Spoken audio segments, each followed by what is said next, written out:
Shale Boom, Shale Bust is the latest book by author Dan Dicker and one of our Real Money contributors. Dan, is this the end of the energy markets as we know it? Well, yeah, things are changing, and one of the things that's most importantly changing here is the nature of shale oil and where it falls in the global supply chain. Now, one of the big points that I make in the book is that the Saudis and OPEC, for example, used to take care of the swing barrel production that goes on in the market. So they would adjust their production based upon global demand. They would be the ones who would stand in the corner and decide whether, the amount of supply from OPEC needed to go up or go down. They kind of abdicated that role in the past 6 months, and they've placed it squarely on the shoulders of U.S. shale producers. So from going forward, that's where U.S. production is going to be, and it's not really a good place for them to be. So what is the future of shale oil? Do we need to be independent on the Middle East at all? Well, what there has been, and that's part of the book that I discussed too, there's been this kind of dream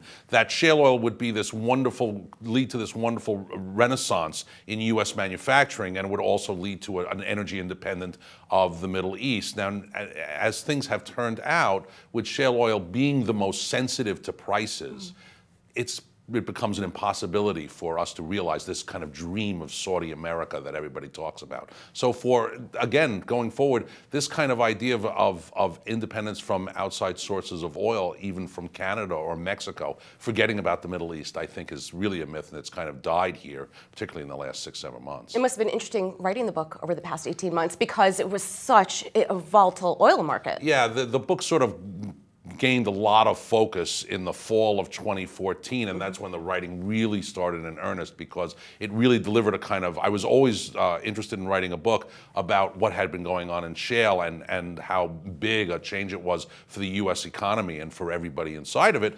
But when, of course, oil prices collapsed and the entire shale business looked like it was going to collapse, and still does look like it's going to be a bust cycle that's going to go on inside of it, that's when the book really had its focus. Well, I'm looking forward to my signed copy. Thanks very much, Dan. Jill.